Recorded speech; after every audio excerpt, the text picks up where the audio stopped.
I am Harper, 28, and I never thought my accounting degree would end up being my shield against my own family.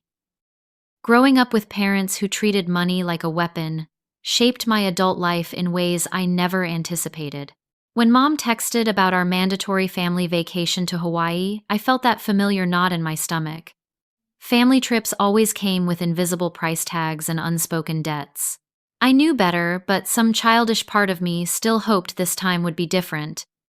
Before I continue this story, drop a comment letting me know if you have ever had family members try to use your credit card without permission, and subscribe if you have ever had to set hard boundaries with people who should have protected you. The roots of our family's unhealthy relationship with money ran deep.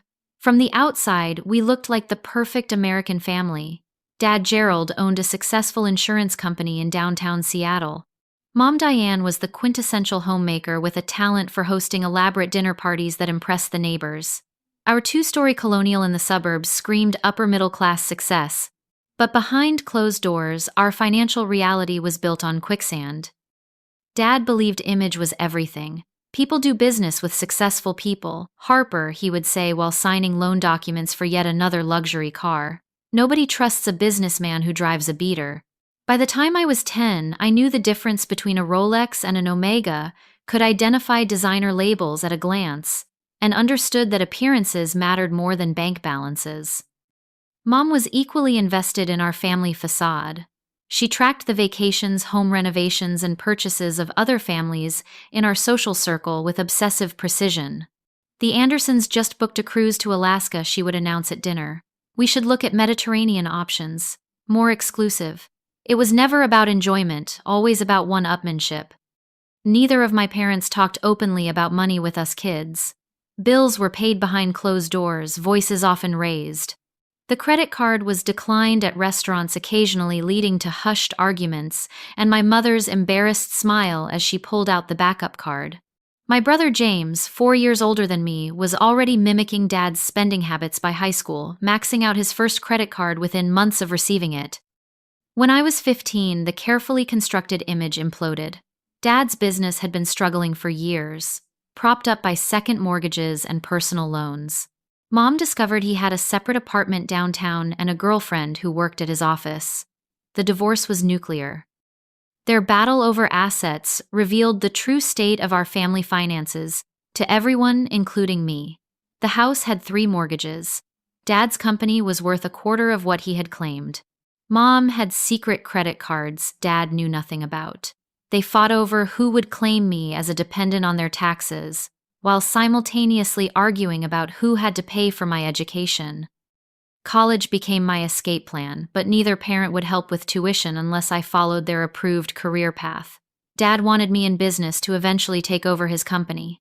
Mom thought I should pursue law like her brother. I chose accounting for myself, fascinated by the transparency and order of numbers after growing up in financial chaos. Those 4 years were brutal. I worked 30 hours weekly at a campus coffee shop, another 15 tutoring math, and still graduated with $60,000 in student loans. But every double shift and missed party was worth it.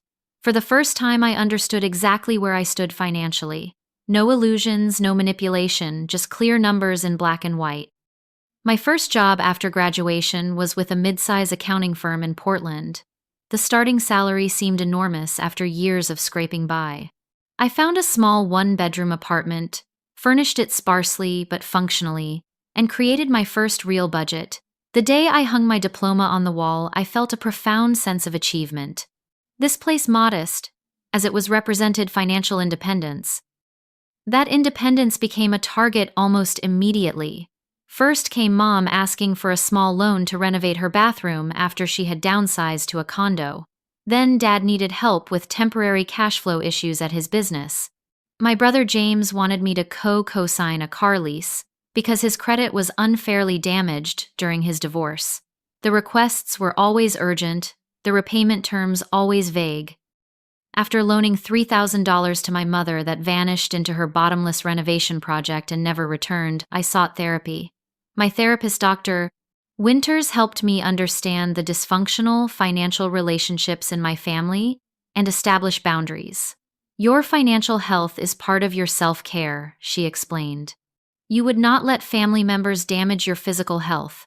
Your financial health deserves the same protection. It took 2 years of weekly sessions, but I eventually developed a personal policy. I would not loan money to family. I could give gifts within my budget if I chose to, but never with the expectation of repayment. I would not co-sign loans or share credit accounts. Most importantly, I would be transparent about these boundaries, even when it created conflict. Both parents tested these boundaries repeatedly. Dad would ask for business investments instead of loans. Mom would try emotional manipulation, questioning whether I really loved her if I would let her struggle. Each time I held firm, the fallout was intense but briefer than the time before. By my 27th birthday, they had largely accepted my financial independence, though not without occasional jabs about my stinginess at family gatherings. That tenuous peace was about to be shattered by a group text that would expose just how little my boundaries were actually respected. The group text arrived on a Tuesday morning in March as I was preparing for a client meeting. Mom had created a new group called Adam's Family Hawaii, 2025, that included me, my brother James, his wife Stephanie, my Aunt Carolyn, and cousins Travis and Jessica. The message was characteristically enthusiastic. Exciting news, everyone! After much thought, I have decided we all need a proper family reunion this summer. I have researched the perfect destination, Hawaii. 10 days at beautiful resorts on Maui and Kauai. This is mandatory attendance for healing old wounds and creating precious new memories together. Diane has spoken, LOL. Red flags immediately popped up. Mandatory attendance and healing old wounds in the same paragraph was classic mom manipulation.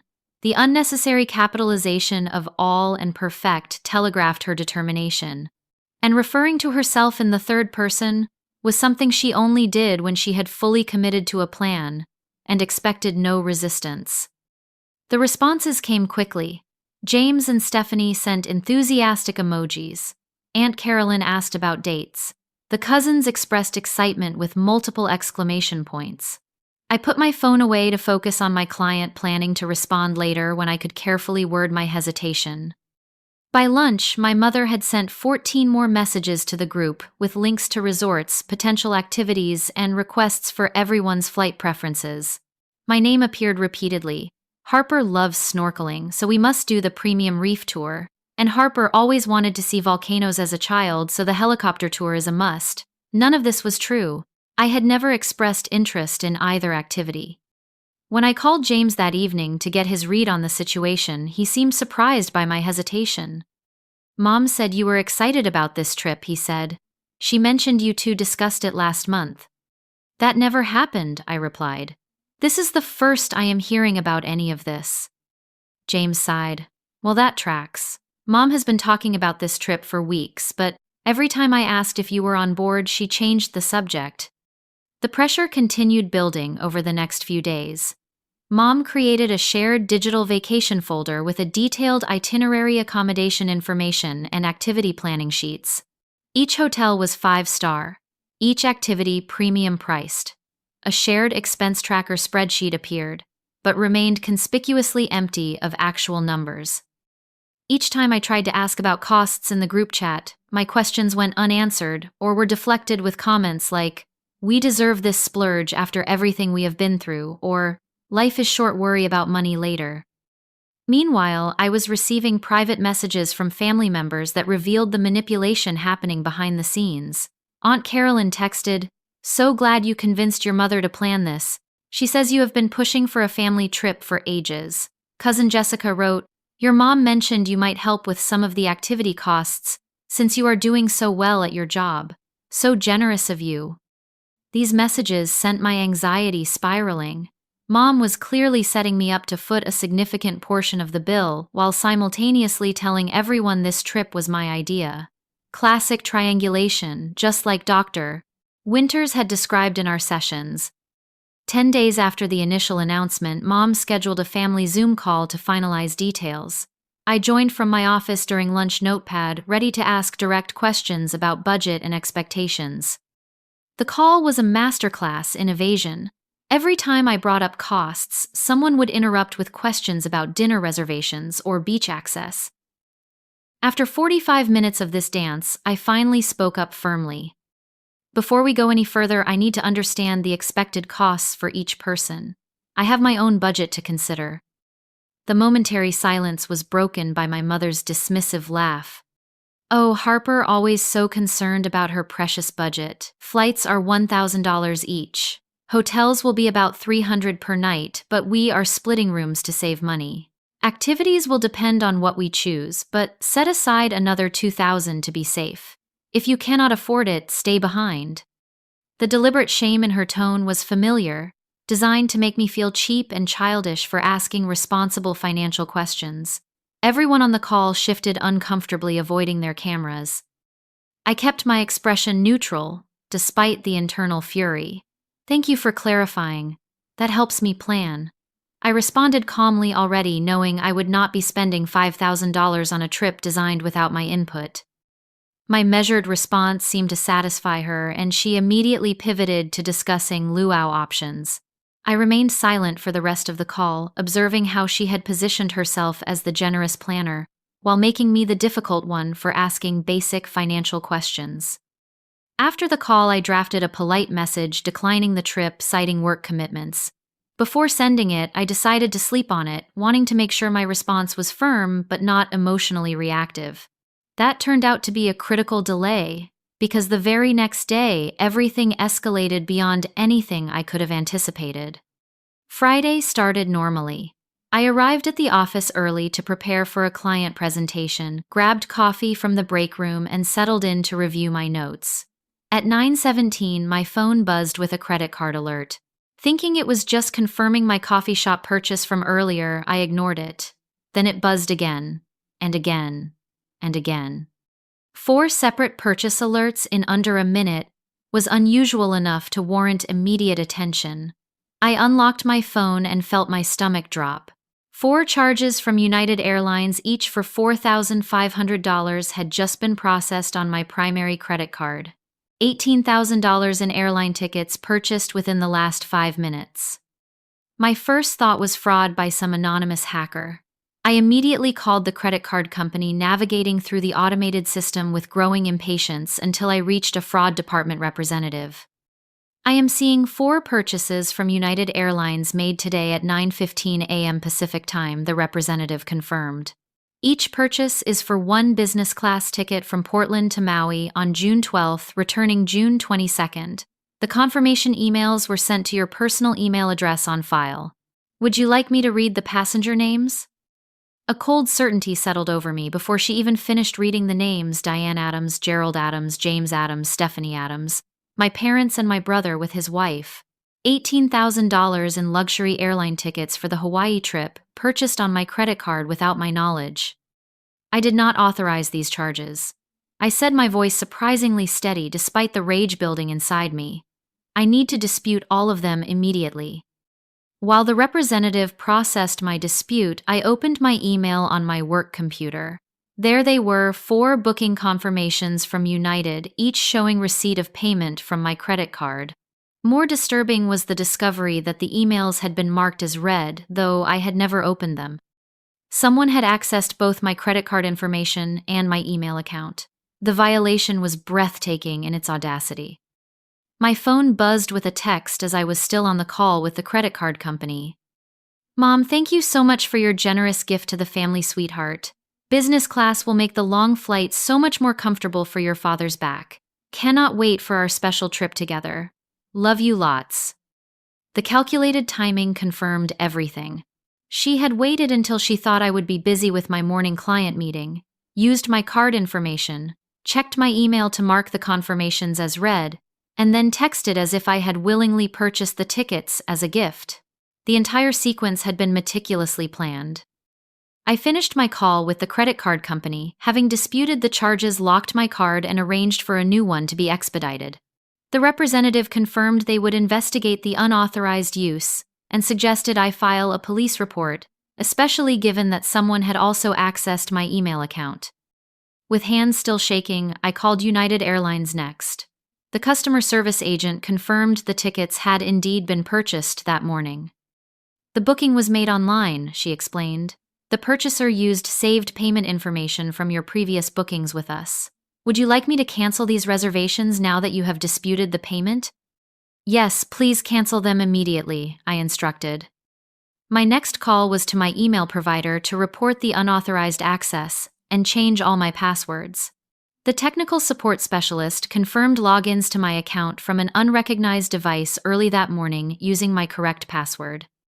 It appears someone may have had your password, he explained.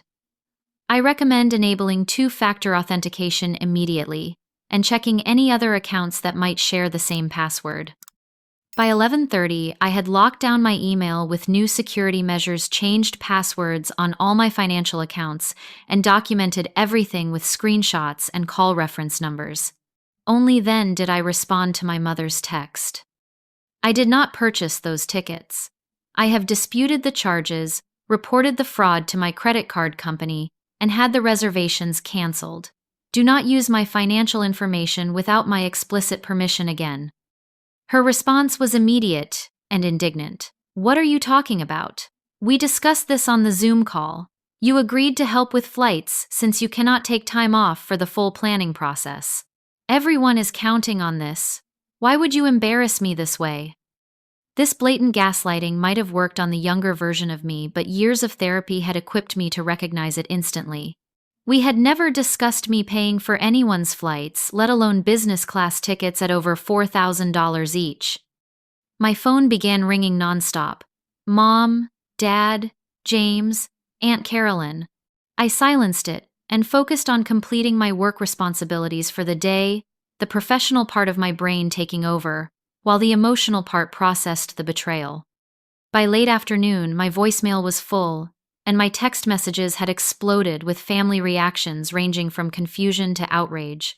James claimed he had known nothing about the tickets until Mom called him crying about my taking back my gift.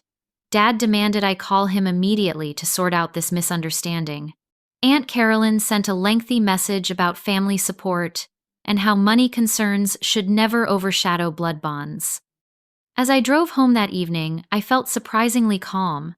The boundary violation was so extreme that my usual anxiety about family conflict had been replaced by absolute certainty. This was not a gray area or a misunderstanding. It was financial fraud, identity theft, and a deliberate betrayal of trust by the people who should have protected me. That certainty would be tested sooner than I expected. As I pulled into my apartment complex parking lot, I spotted my father's black Mercedes in a visitor space. He was leaning against the hood, arms crossed, waiting for me. Dad straightened as I parked beside him, his business smile already in place. At 62, Gerald Adams still maintained the polished appearance of a successful executive, from his tailored suit to his professionally whitened teeth.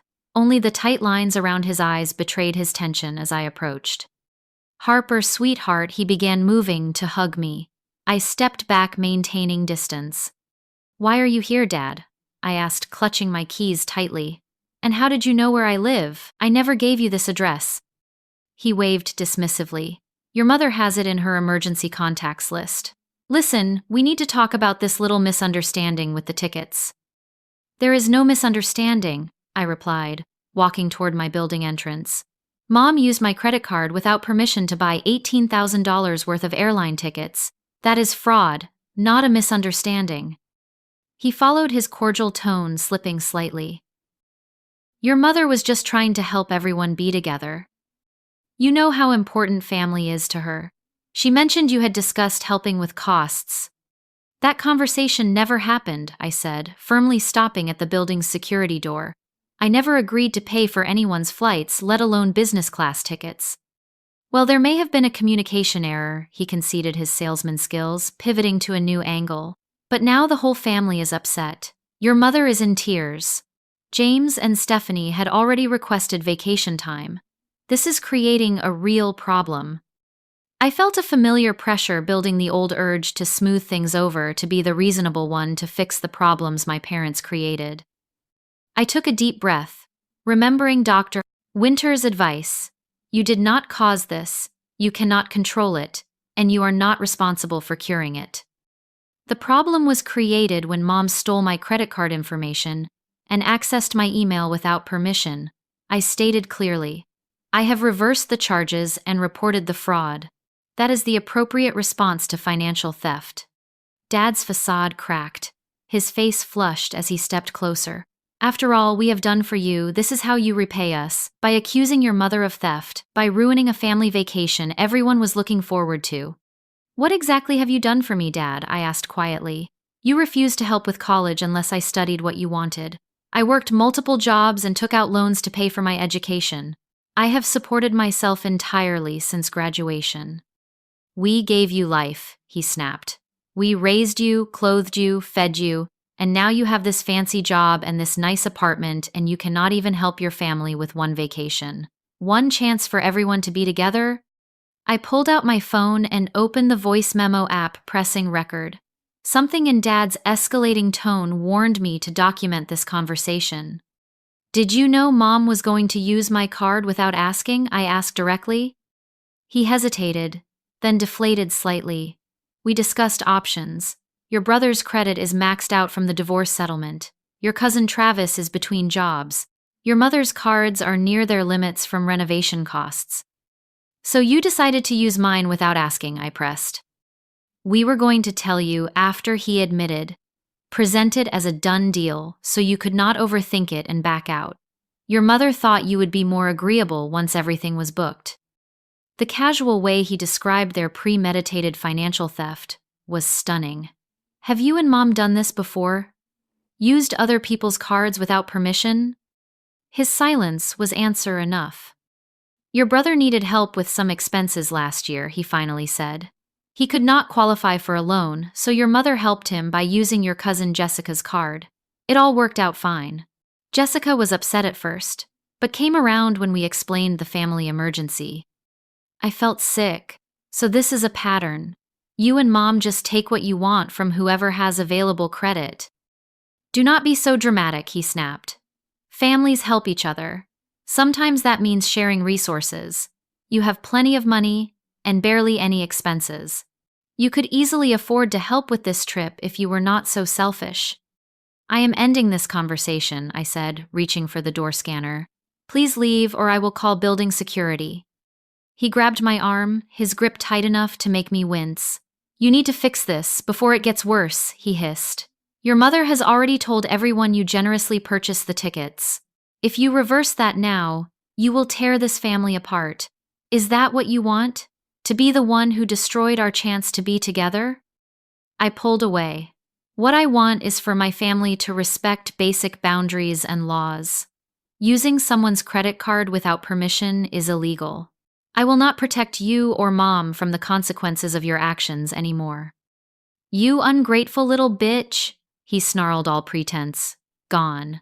We should have known you would turn out like this, always thinking you are better than the rest of us with your fancy degree and your budgets. If you go through with this dispute, do not expect to be welcomed at family gatherings again. You will be cut off completely. I held up my phone so he could see the recording in progress. Thank you for making your position so clear. I think this conversation is over. His eyes widened as he realized I had recorded his threats. Without another word, he stormed back to his car and peeled out of the parking lot. Inside my apartment, I collapsed onto the couch, adrenaline finally giving way to exhaustion. My phone continued buzzing with messages. A text from James caught my eye.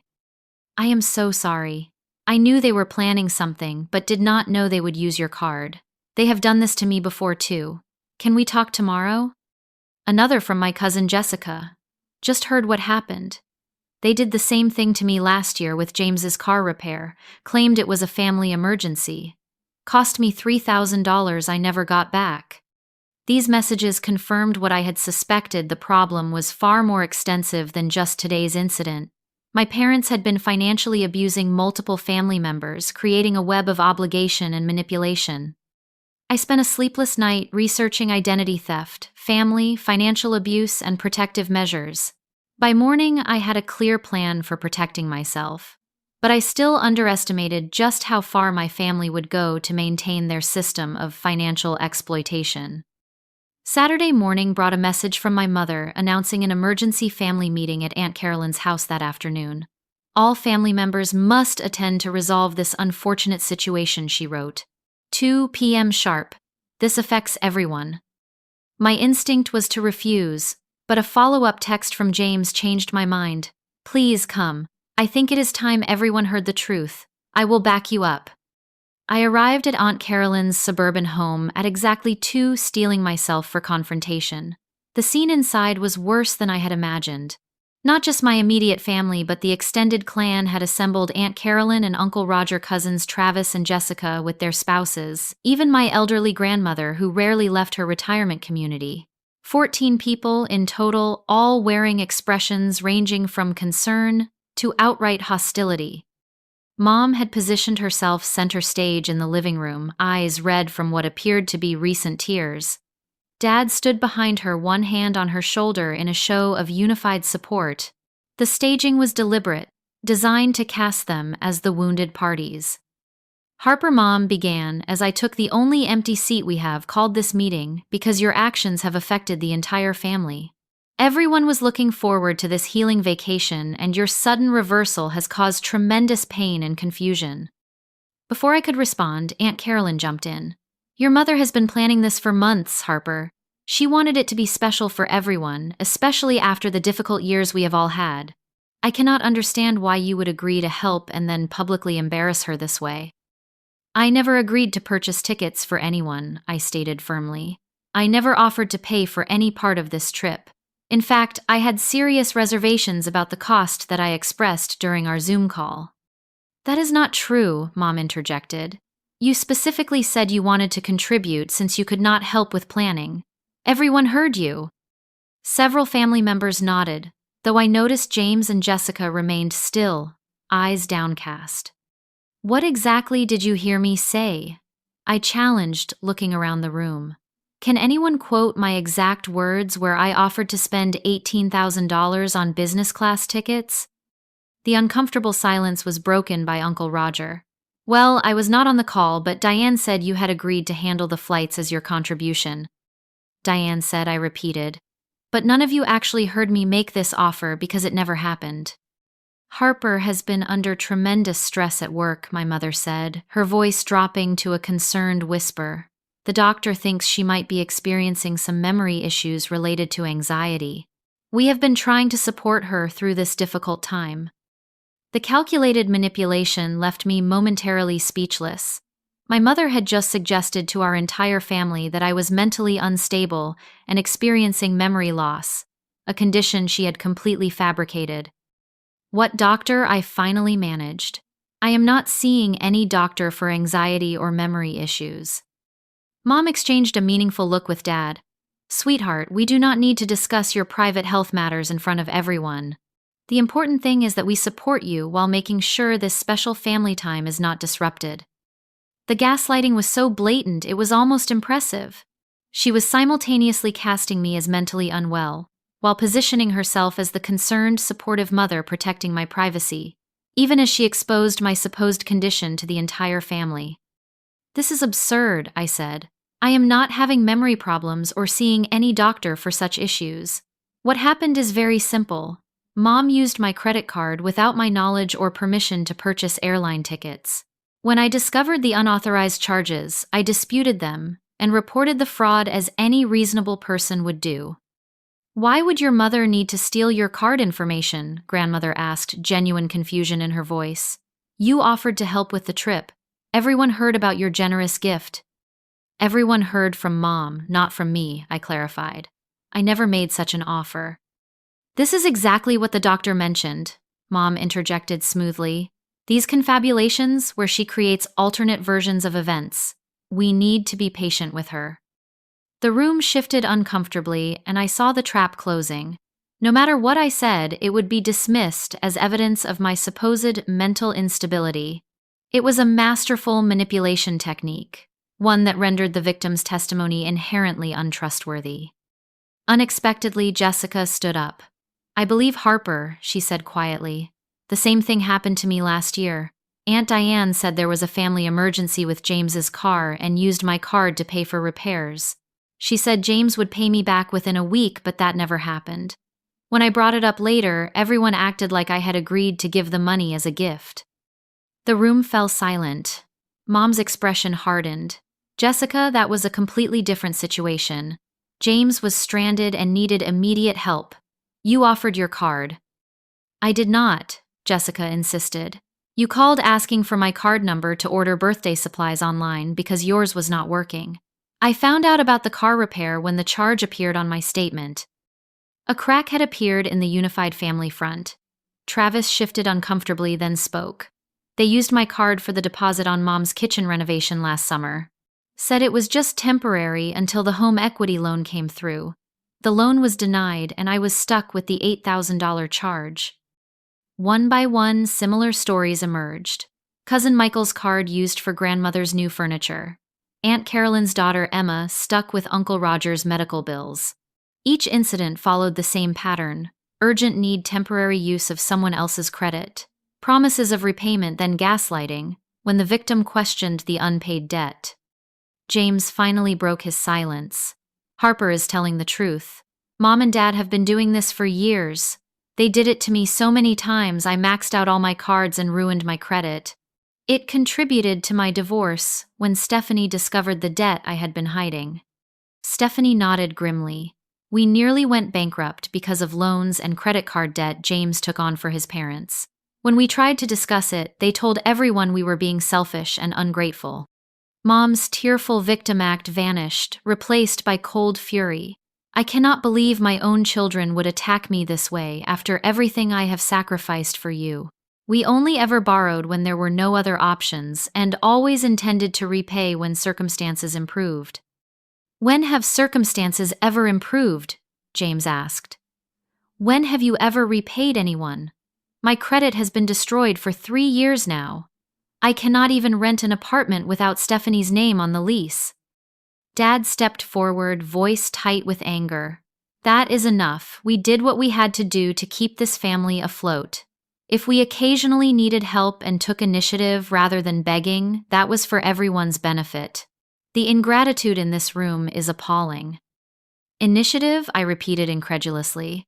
Is that what you call identity theft and fraud? Do not be so dramatic, he snapped. This is family, not some corporate transaction with strangers.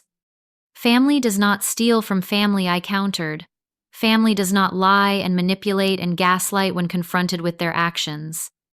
If you pursue this any further, Dad threatened, you will no longer be considered part of this family. I promise you that. The room grew tense as the true dynamic was laid bare. This was not about a vacation or airline tickets. It was about control and a long-established pattern of financial abuse that had been normalized within our family system.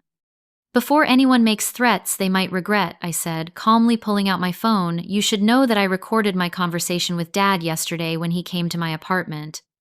I pressed play and Dad's voice filled the room. We were going to tell you after. Present it as a done deal so you could not overthink it and back out. Your mother thought you would be more agreeable once everything was booked.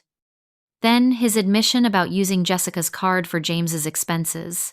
And finally his threatening outburst calling me an ungrateful little bitch and threatening to cut me off from the family. Grandmother gasped. Uncle Roger's face reddened. Aunt Carolyn stared at my parents with dawning horror. That recording was made without my knowledge, Dad blustered. That is illegal. Oregon is a one-party consent state, I replied. As long as one person in the conversation consents to the recording, it is perfectly legal. I consented. The family meeting dissolved into chaos. Mom stormed out, Dad following after leveling one final glare at me. Aunt Carolyn began questioning Uncle Roger about other financial arrangements he might have made using family members' credit. James and Jessica huddled with me in the kitchen, comparing notes on past incidents and confirming patterns. By the time I left, the family had splintered into factions, years of financial manipulation exposed in a single afternoon. The Hawaii vacation was forgotten amidst more pressing concerns about who owed what to whom and how long the deception had been occurring. Driving home, I felt both vindicated and deeply sad. The family system I had grown up in was built on exploitation and lies. But for the first time, the truth was out in the open, and that offered a glimmer of hope for genuine healing, however painful the process might be. The Sunday following the family meeting, I channeled my emotions into action. I made an appointment with my bank's fraud department for Monday morning, contacted a lawyer specializing in identity theft cases, and documented every unauthorized transaction I could identify by reviewing past statements. The pattern went back further than I had realized. Small charges on my cards that I had dismissed as bank errors or forgotten purchases now stood out as probable unauthorized uses. Online shopping charges delivered to my parents' address, subscription services I had never signed up for, restaurant bills in cities I had not visited during times my parents were traveling. Monday morning, I met with Alicia, the fraud specialist at my bank. She reviewed my documentation with professional concern. Unfortunately, this is not uncommon with family-based identity theft, she explained. The emotional ties make victims less likely to report incidents, and perpetrators often start with small amounts to test boundaries before escalating. She helped me implement comprehensive protection measures, new accounts with enhanced security credit freezes, with all 3 major bureaus detailed fraud alerts, and 2-factor authentication on all financial platforms. She also strongly recommended filing a police report. I know that feels extreme for family matters, she acknowledged, seeing my hesitation, but creating an official record protects you if this escalates further. Without documentation, it becomes your word against theirs. That afternoon, I met with Erica Levinson, an attorney who specialized in identity theft cases. Her office was warm and understated with degrees from Stanford and Yale, displayed discreetly on the wall behind her desk. Financial abuse within families is far more common than most people realize, she told me, reviewing my documents. The recording you made of your father's admission is particularly valuable evidence. Many victims never get such clear acknowledgement of the intentional nature of the theft. She outlined my options, ranging from a formal cease and desist letter to criminal charges. I chose the middle path, filing a police report to establish an official record while sending a legal notice to my parents, demanding they cease all use of my financial information and make no further contact regarding financial matters. This puts them on notice that you are serious, Erica explained, and creates a paper trail if further action becomes necessary. The police report likely will not result in charges given the family relationship, but it establishes your status as a victim rather than a willing participant. Filing the police report was surreal. Officer Martinez took my statement matter-of-factly, asking detailed questions about how my parents might have obtained my card information and accessed my email. I explained about previous visits to my former apartment where mail might have been visible and shared digital birthday cards my mother had sent that could have contained tracking software. We see this kind of thing more often than you might think, he assured me. People assume strangers are the biggest threat to their financial security, but data shows family members and close friends are often responsible for identity theft precisely because they have easier access to personal information. Throughout this process, the family pressure continued unrelenting. Mom showed up at my workplace Tuesday afternoon, creating a scene in the reception area until security escorted her out. Dad called my boss directly, claiming a family health emergency required my immediate attention. Aunt Carolyn sent lengthy emails about forgiveness and family loyalty. Even grandmother left tearful voicemails about resolving conflicts before it is too late. The most disturbing incident occurred Thursday evening, when Dad appeared at my apartment again, this time with a check. $20,000, he announced, holding it out. More than enough to cover the tickets and compensate for your inconvenience. Take it, cash it, and we can put this unfortunate situation behind us. No need for lawyers or police reports or all this drama. I recognized the tactic immediately. The bribe disguised as restitution, designed to transform a criminal matter back into a private family issue. I cannot accept that, I said, not touching the check. This is not about money. It is about boundaries and trust and respect. Do not be ridiculous, he snapped. Everything is about money in the end. Take the check, call off your legal dogs, and let us go back to being a family. Being a family does not require me to allow financial abuse, I replied. I have made my position clear. Please leave or I will call building security again. He tore the check in half, let the pieces fall to the floor, and left, without another word. Through all this, unexpected support emerged. My firm's partners were unequivocally supportive once I explained the situation, implementing screening procedures for calls and visitors. My closest friends formed a protective circle, taking turns, staying with me and screening messages during the worst of the harassment. Most surprising was the quiet solidarity from other family members. Jessica texted daily, sharing her own progress in securing her finances. James and Stephanie invited me to dinner, apologizing for not speaking up sooner about the pattern of abuse. Even Travis, initially aligned with my parents, reached out after discovering they had attempted to use his new credit card the very day after the family meeting. 2 weeks after the initial incident, Erica's office sent the formal cease and desist letters. The harassment calls dropped dramatically, though occasional tearful messages from Mom still appeared, now focused on her deteriorating health and how my cruelty was affecting her blood pressure. I began working with a new therapist, Dr. Kelsey, who specialized in family financial abuse. Our first session was revelatory. What you are experiencing is a specific form of trauma, she explained. Financial abuse creates both practical damage to your economic well-being and deep emotional wounds related to trust, security, and family bonds. Healing requires addressing both aspects. Through our weekly sessions, I began to understand how thoroughly my parents had normalized financial exploitation, creating a family culture where boundaries were seen as selfishness and financial independence as a resource to be tapped rather than respected. Your response has been remarkably healthy, Dr. Kelsey noted. In our third session, many victims remain trapped in cycles of guilt and obligation for decades, unable to break free from the emotional manipulation even when they recognize the abuse. I still feel guilty sometimes, I admitted. When Mom leaves messages about her health problems or Dad talks about family loyalty. That is entirely normal, she assured me. They installed those emotional buttons throughout your childhood specifically so they could press them when needed. Recognizing the manipulation does not immediately disable the emotional response. That takes time and practice. By the 6-week mark, the acute crisis had largely subsided. My parents had stopped direct contact after receiving a second letter from Erica warning of harassment charges. The extended family had settled into new alliances with most relatives, quietly supportive of my position even if they were not ready to confront my parents directly. The practical protections were firmly in place: new accounts, enhanced security measures, regular credit monitoring, and legal documentation of the theft. The emotional healing would take longer, but I had the support and professional guidance needed for that journey.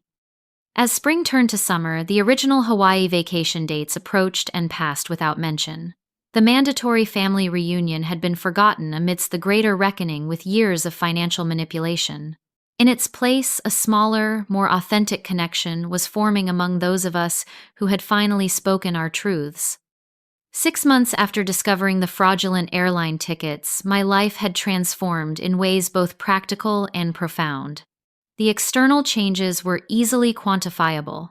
My credit score had recovered from the temporary damage caused by the disputes. My new financial security measures had prevented 2 subsequent attempts to access my accounts, and the legal matters had been resolved without requiring court appearances. The internal shifts were more subtle but equally significant. The hypervigilance that had characterized those first weeks after the incident had gradually eased into healthy caution. The nightmares about financial ruin had faded. The reflexive guilt when setting boundaries had diminished, though not disappeared entirely. My contact with my parents remained minimal and strictly on my terms. Mom had eventually sent a carefully worded apology, clearly crafted during the financial counseling sessions the credit card company had required as part of their fraud resolution process. It acknowledged the misunderstanding about the tickets, but stopped short of addressing the larger pattern of manipulation. Dad maintained his distance, communicating only through brief formal emails, regarding practical matters like returning mail that sometimes still arrived at their house. The threatened family excommunication had materialized to some extent, with invitations to certain family gatherings conspicuously absent. The loss stung less than I had anticipated. In contrast, my relationship with James had evolved into something healthier than ever before. Free from our parents' triangulation, we spoke weekly, sharing resources and supporting each other's journey toward financial independence and emotional clarity. "I should have warned you about the tickets," he admitted during a Sunday brunch at his apartment. "I suspected what they were planning, but I was scared to go against them." "You have been conditioned your entire life to comply," I reminded him. "We both were. Breaking that programming takes time." Stephanie, serving coffee at the kitchen counter, nodded in agreement.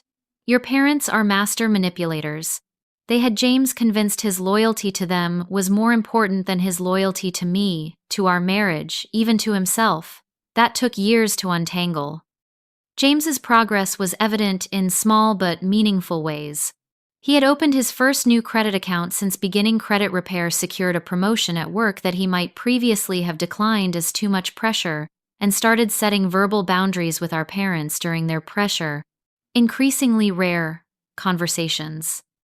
My circle of support had expanded beyond family to include a small but dedicated group focused on recovering from financial abuse.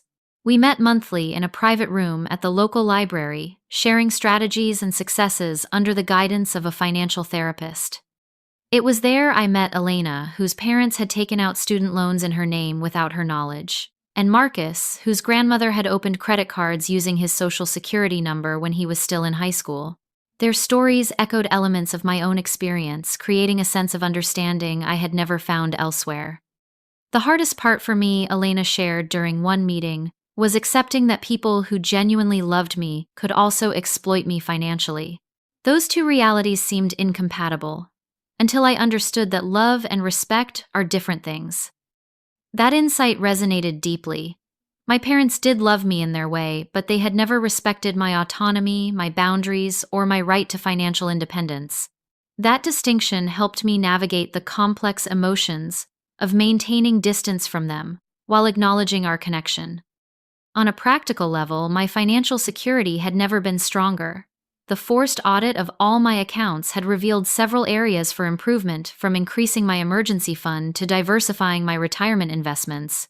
The fraud protection measures had evolved into more comprehensive financial planning, with the help of Mia, a certified financial planner who specialized in recovery from economic abuse.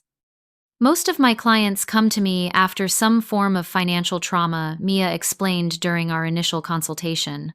"Whether it is family exploitation, divorce, or identity theft, that violation often serves as a catalyst for taking complete control of their financial lives." That had certainly been true for me. The airline ticket incident, painful as it was, had pushed me to claim my financial power more fully than ever before. I now reviewed my accounts weekly, maintained meticulous records, and had clear written policies for any financial interactions with others, including friends and colleagues. One unexpected outcome was discovering my passion for financial education. What began as sharing resources with James and Jessica evolved into volunteer work with a local nonprofit that taught basic financial literacy to high school students. Standing before a classroom of teenagers discussing credit scores and compound interest, I often reflected on how differently my life might have unfolded if I had received such information before college. As the one-year anniversary of the Hawaii ticket incident approached, I received an unexpected email from Aunt Carolyn.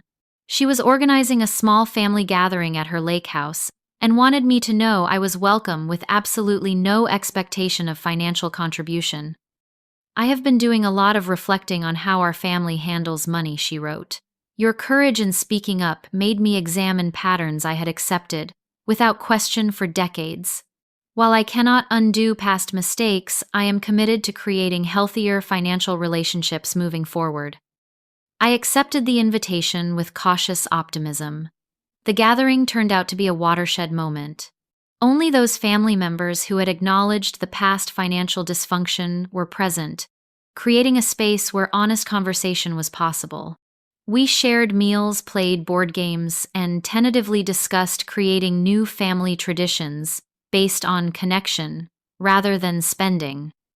On the final evening, as we sat around a bonfire watching the sunset over the lake, Jessica raised her glass in a toast. To boundaries, she said simply, and to the courage it takes to enforce them. The simple acknowledgement brought tears to my eyes. The path to this moment had been painful, but the alternative remaining trapped in cycles of exploitation and guilt would have been far more destructive in the long run. Financial abuse thrives in silence and isolation. By speaking my truth, I had not only protected myself, but created space for others to recognize and name their experiences. The family system was forever changed. Some relationships lost or diminished, others strengthened and renewed. The healing was ongoing, both individually and collectively. As I drove home from the lake house, I reflected on the journey of the past year. The innocent young accountant who had received that first group text about Hawaii no longer existed. In her place was a woman who understood that financial boundaries are also emotional boundaries, that love without respect is incomplete, and that sometimes the most caring act is simply saying no.